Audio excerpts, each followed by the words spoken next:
Jesus Christ. The Lord be with you. And with your spirit. A reading from the Holy Gospel according to Matthew. Glory you, O Lord.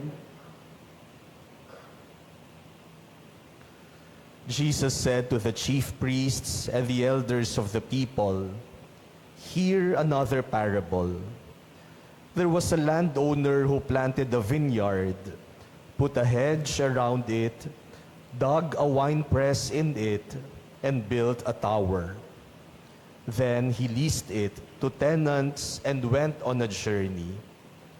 When vintage time drew near, he sent his servants to the tenants to obtain his produce. But the tenants seized the servants, and one they beat, another they killed, and a third they stoned. Again, he sent other servants, more numerous than the first ones, but they treated them in the same way. Finally, he sent his son to them, thinking, 'They will respect my son.'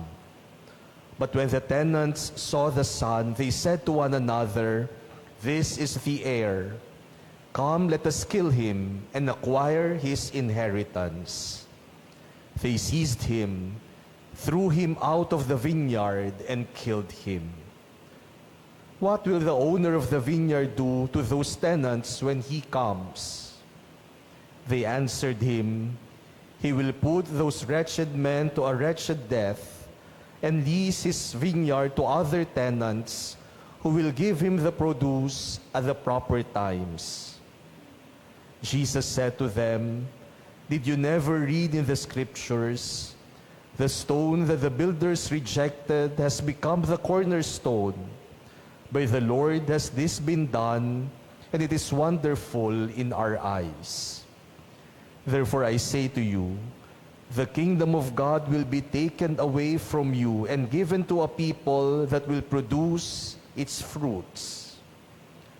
When the chief priests and the Pharisees heard these parables, they knew that he was speaking about them. And although they were attempting to arrest him, they feared the crowds, for they regarded him as a prophet.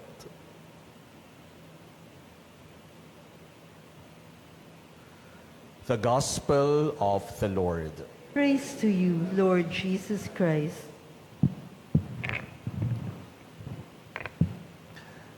My dear brothers and sisters, our readings today are rated PG. If you listen closely to our readings, they are very violent.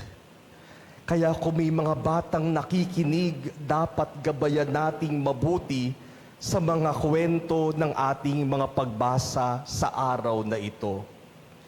In our first reading, we heard the violence that the brothers of Joseph did to him.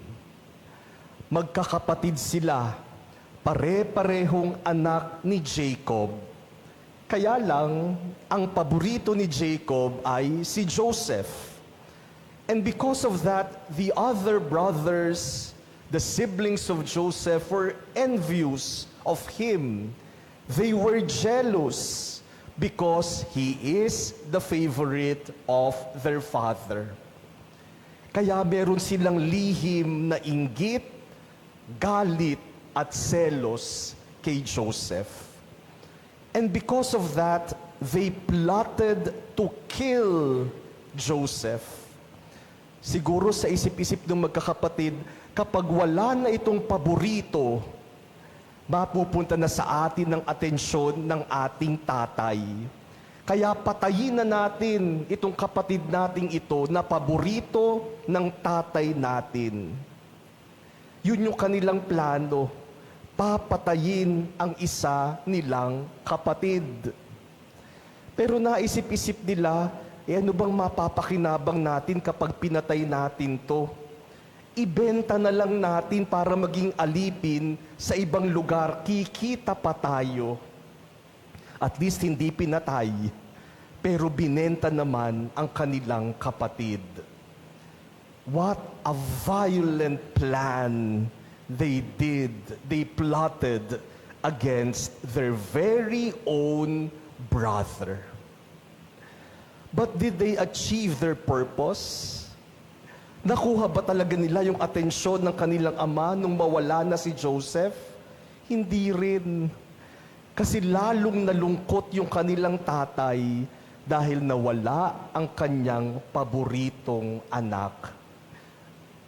In our gospel, Jesus narrates a parable that is also very violent, napakarahas. Meron daw isang may-ari ng ubasan. At yung kanyang ubasan, pinagkatiwala niya sa mga magtatrabaho para alagaan yung mga ubas, para kunin ang mga bunga, at para bigyan siya ng parte doon sa bunga. Kasi siya naman yung may-ari. Yung mga upahan, yung mga nagtrabaho, ay pinakiusapan lang niya para magtrabaho at kumuha ng kanyang bahagi. Pero noong hatian na, ayaw nang magbigay nitong mga nagtrabaho lang. Gusto nilang angkinin ang lahat ng ubas. Kaya yung mga pinapunta nung may-ari para kunin ang kanyang kaparte, pinagpapatay nila, pinahirapan nila.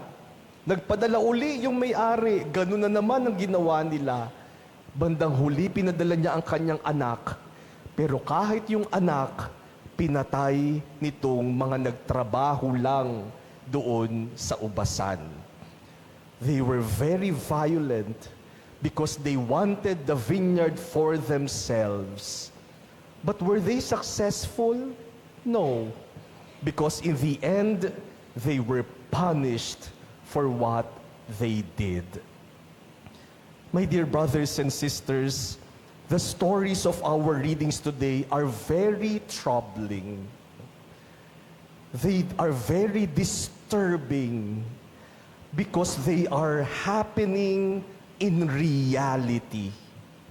Ang mga karahasang ito ay nangyayari sa ating buhay at sa ating panahon.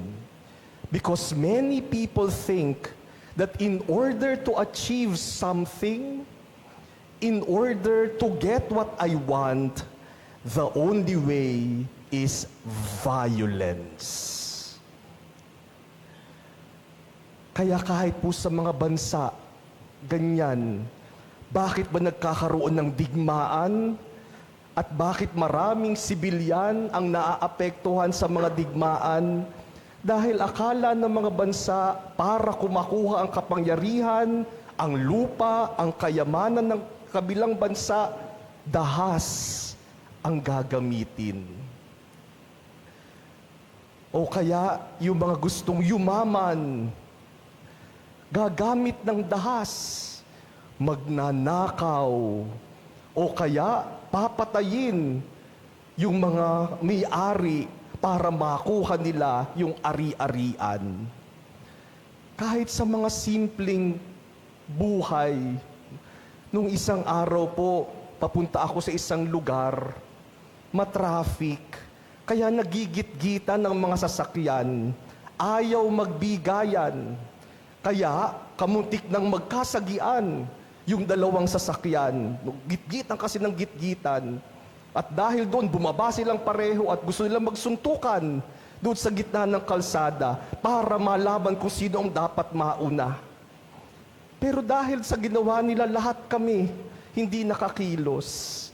Lahat tumigil, lahat na traffic. It did not achieve its purpose.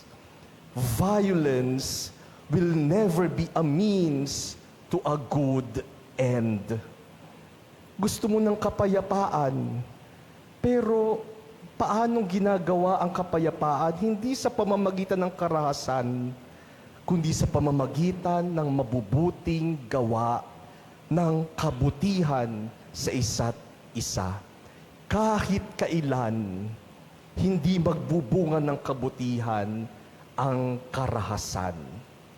And let us admit it, my dear brothers and sisters, that deep in each one of us, deep inside each one of us, there is the tendency to be violent to others. Pag hindi ginagawa yung gusto ko ng isang tao, gusto ko siyang awayin, gusto ko siyang saktan, gusto ko siyang pahirapan.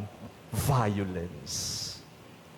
This season of Lent, let us cast away, let us remove from our hearts any desire for violence in order to get what we want.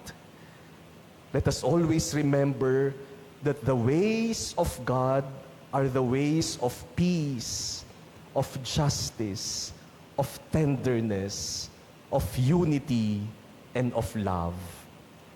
That should be the way of every follower of Jesus. That should be the way of each Christian. Not violence, but the ways of God. Because the ways of God will always produce good fruits.